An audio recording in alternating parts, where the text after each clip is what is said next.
All right, today we are here with Dr. Amy Johnson. Amy Johnson is faculty in the Department of Communications at the University of Oklahoma, and we are so happy to have her here today to talk about email usage.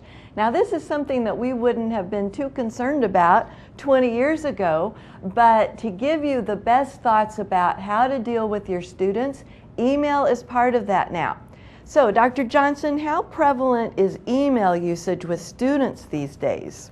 Well, one thing that we need to remember is that email is still the most common use of the internet. So people use email to communicate with their family and friends and their professors. In fact, only about 4% of college students say that they've never emailed a professor. You know, we have generational differences, but what attitudes does our average college student have about emails? Well, the average college student has very positive attitudes about email. About half of college students say that email has actually helped enhance their relationship with a professor. Also, about half of college students say that email lets them have an opportunity to communicate with their professor things that they might be too shy or too nervous to talk about in class. But what do students usually want, things that are pretty legitimate requests in emails? Yes. The three most common reasons that students email their professors are to clarify an assignment, to talk about a grade, or just to make an appointment with the professor. What kinds of challenges, what kinds of problems in relating to students come because of email usage? Well, there's a couple of unique characteristics of email that just cause students to make mistakes with it. And one of the things that instructors often talk about is how frustrating some of these mistakes sometimes can be. But a lot of them are just associated with this email channel. And one of them is that email is considered a very lean channel. So when we think about how you can communicate with somebody, there's different channels and they're considered from rich to lean. So if we're talking face-to-face, there's lots of different nonverbal and verbal cues that we can use. But if we're communicating over email, we lose a lot of those cues, especially nonverbal cues. And because of that, students will sometimes make mistakes. It's one thing, it's really hard for them to determine how much detail to include in an email. You want to make sure that you include enough detail if you're a student so that the instructor knows who you are. But sometimes they will use email to send too much information. So when they really should probably be talking to the instructor face-to-face. Another factor that makes email very challenging for students to use is just that it's a very informal medium. The most common use of email is to communicate with our friends and our family. And so we tend to use it in very informal ways. And a lot of times when students are talking to their instructors, they forget that it's a more formal relationship. Sometimes they'll even ask for really outrageous things that they wouldn't necessarily ask for if it was face-to-face. One professor talked about an email that he received from a student 30 minutes before an exam where they asked if they could use a cheat sheet. Now, I can't really picture that professor, that student going up to that professor and asking them that in person, but they felt that it was okay over email. Another thing is the informal nature of email causes them not to really proof the email, and so a lot of times there'll be spelling or grammar errors, or you can tell that somebody just kind of dashed it off. And professors and instructors sometimes will find that kind of insulting. The last reason that email tends to cause problems for students is it's just a very convenient form. So it's really easy to sit down and dash off an email. And so sometimes they'll expect answers back from instructors right away, even if it's not during office hours or not even during business hours. I can't count the times that somebody has sent me an email at like 6:30 p.m., 8 p.m. and expected an answer that evening, and I'm like, I'm home then. I'm no longer in my office at that time. They also may send an email to the professor rather than researching it themselves. So it may be that that information is very clearly stated in the syllabus, or they could have asked a student, but rather than looking at their syllabus, they actually just dash off an email. So these different characteristics of email sometimes cause students to have problems when using it to communicate with their faculty and instructors. I think there's 4 different steps that an instructor can communicate to a student to help them be most effective in email use. And the first one is just to teach your students about how email differs from those other communication channels and what's appropriate to send by email versus what's appropriate to do face-to-face or by phone. For instance, one of my professors talked about a common email that instructors get. I missed class. did we do anything important today? Well, this one really shows a couple of mistakes. You shouldn't use email to send excuses for why you missed class. If it's an important reason for missing class, then you should tell your instructor face-to-face. You also probably shouldn't ask, a student also probably shouldn't ask an instructor whether they did anything important in class today. I mean, the instructor is probably assuming that it is important, otherwise they wouldn't be there. So a student shouldn't ask an instructor whether they did anything important. And finally, an instructor should communicate to the student that it's not their responsibility to tell them what happened in class. Instead, they should maybe go to another student, get some notes, and then ask the instructor if they have any questions.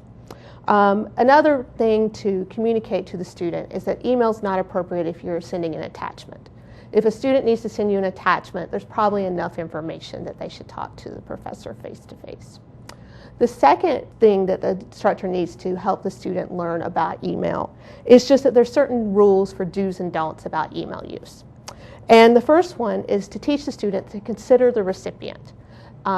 The instructor is someone they have a more formal relationship with. They should start the email with things like, hi, so-and-so, but they should use about the degree of formality they would use with a professor and not just with their friend or family member. They should say things, just very basic etiquette, please and thank you.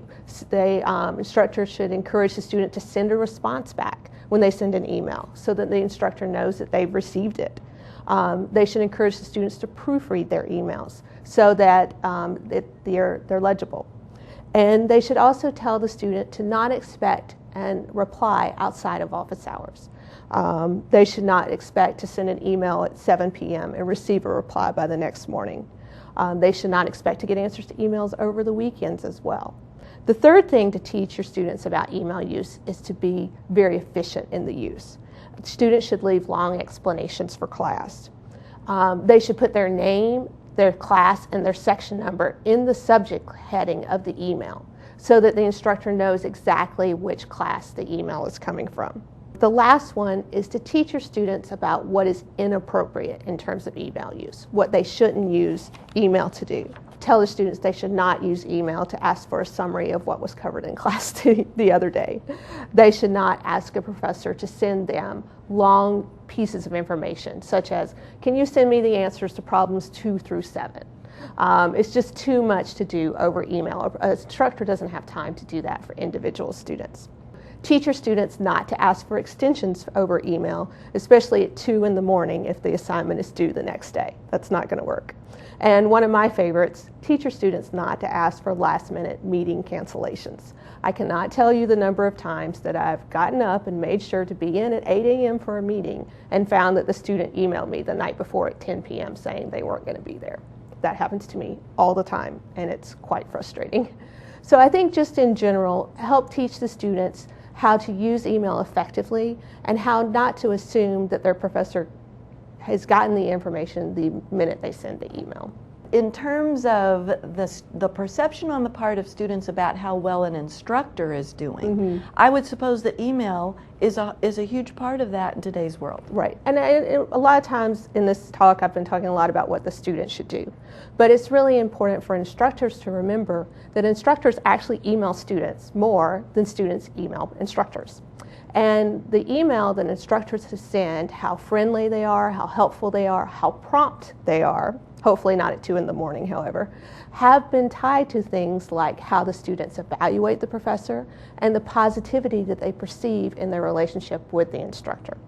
So all of these tips that I've been talking about in terms of effective email use, the instructors as well need to use them. And it's really important to remember that when you put it in email, it's a permanent and it can be considered a legal document.